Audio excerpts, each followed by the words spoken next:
who's got the most to gain at tonight's debate? Let's start with that. Let's go around. Kmele, what do you think? And I'd say it's probably Ron. I mean, being in that second position, having floundered recently, if he were able to have a demonstrably strong performance and clearly set himself up as the alternative to Trump, this could be enormous for him. If he stumbles and if he looks particularly bad, I think he gives a little bit more ammunition to pretty much everyone else in the field.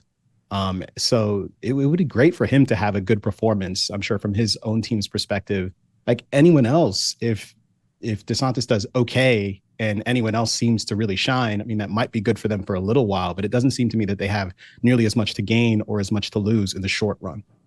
Let me show you some DeSantis. We pulled some from his 2018 race against Andrew Gillum for Florida governor. And there was a question. Gillum was accusing him of being a racist, essentially, because he showed up at an event sponsored by somebody who was very controversial.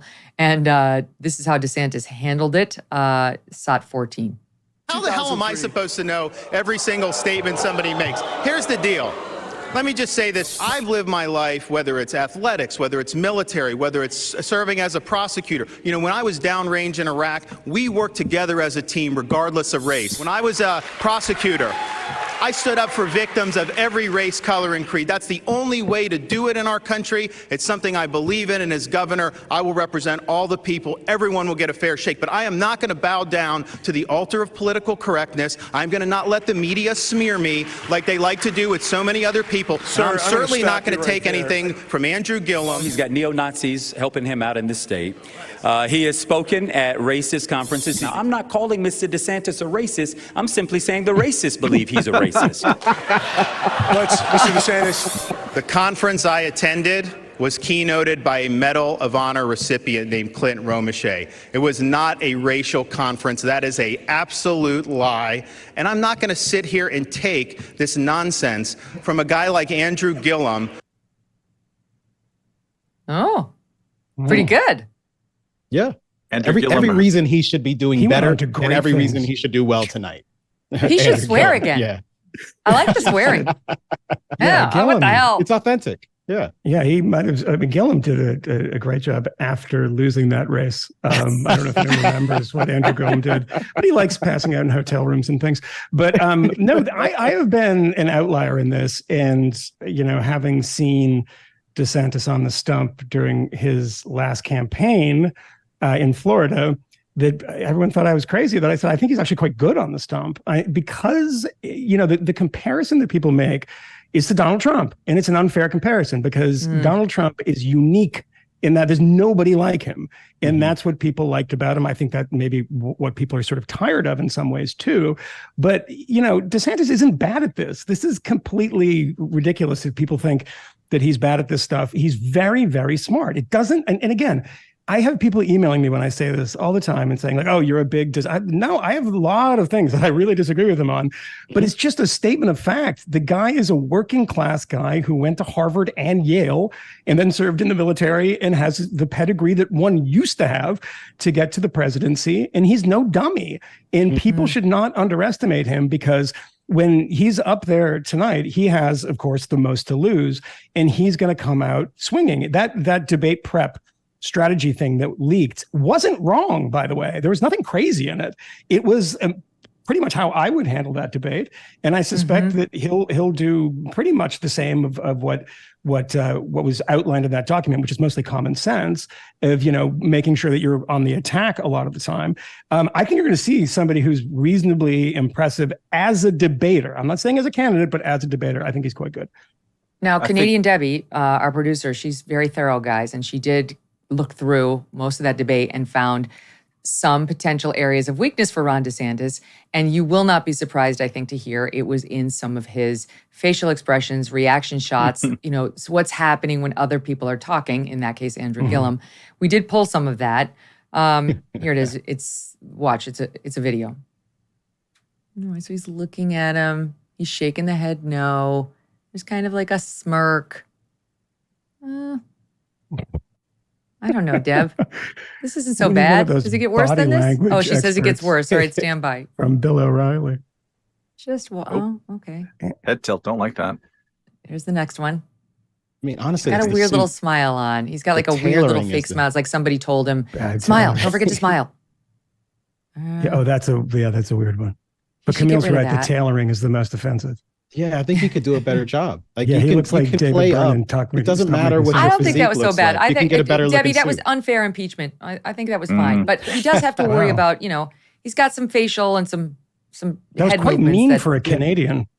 So Well, she used to be American, but then she married a damn Canadian, went up there. Now she- Really? traitor. Wow. Oh, okay. Benedict Arnold, producer. That's I know. fine. So annoying. Okay. In any I event. think, Okay. I think no matter Go what ahead. happens in this debate, here's my prediction: is that one, Chris Christie will be declared the winner by the media. Of course. Two, the media will be Mm. wrong. And he won't see much bump one way or the other in the polls. But more importantly, that whole category, the way from the middle is where all the action is between DeSantis and Vivek. I think those are the only other two people right now who have a realistic shot at the nomination at all. And Vivek's is not that realistic because it just depends on Donald Trump, keeling over in prison or something like that. I don't think he could beat Trump himself. But that group, right? So Pence, Nikki Haley, Tim Scott, Chris Christie. You can add Will Hurd in there. He won't be there tonight. Asa Hutchinson. The normal Republicans. Look at them as a group and see how they have polled over the duration of this primary campaign. Mm-hmm. Right now, as of August, that group together, regardless of who's high and who's low, 15%. Last month, 15%. The month before, 16%, and that was their high water mark. This is very similar in its own way to what we saw in 2015 and 16 with the Marco Rubio, Jeb Bush, John Kasich, and also Chris Christie wing. That group never polled higher together than 25%. Republican voters are not going to vote for those people. I don't see any way out of that. DeSantis has the most to gain from this because he's lost the most. He's lost half of his support. He was polling at 29%. He's now like 14.5% over time. But he's the only person besides Vivek who has shown that Trump voters will vote for him. The Trump voters are not voting for Chris Christie. This is not going to happen. No. They're probably not going to vote for Mike Pence. There will be a couple people, a few Trump voters who might be disgusted by the conduct after January 6th or whatever that is described in the indictments and whatever, who have finally peeled away from him, but not too many. The biggest group, 3/4 of the Republican electorate, have every single month, no matter what, the group of Trump, DeSantis, and Vivek. It's 75% every single month, no matter what, no matter who's high or low. So it is right there. Can DeSantis differentiate himself in a way that arrests the slide, that shows the kind of dead enders is too mean for the people who are supporting Mike. No, I'm kind of with them in many ways because I don't want Trump to win either. But those people aren't going to win. So will their voters take a fresh look at DeSantis and say, okay, well, he's the best shot that we have? And will DeSantis be able to stem some of Vivek's upward trajectory, which has been really impressive? And can he get some Trump voters his way? That's a lot of ifs. I wouldn't bet on it, but this is, I think, where the only action in this debate is going to be in the center of the stage. Negative dings on credit reports happen to all sorts of people from all different socioeconomic backgrounds. Understanding the credit landscape can be really tough, and spending the time to dispute and then repair these so-called dings can be a full-time job. I mean, good luck to you. If you have kids, you have your own 9-to-5 job. For starters, you're going to have to deal with 3 separate credit bureaus. It's just a massive headache. It's also a common misconception that people with poor credit scores are just those who simply don't pay their credit card bills. These actually can be hardworking people who are negatively affected by divorce, identity theft, medical debt, student loans, and just don't have the time or the energy to fix it. But if you don't address negative credit items, they can haunt you for years to come. And when it counts the most, right? Like when it's time to get a mortgage at a competitive rate, those are high stakes. You don't want it to get screwed up. And we know that being relegated to the status of renter versus homeowner is a huge obstacle people face in trying to move their family up the economic class hierarchy over the course of their lifetime. The good news is that our new sponsor, Lexington Law, would like to help you if you are dealing with this problem.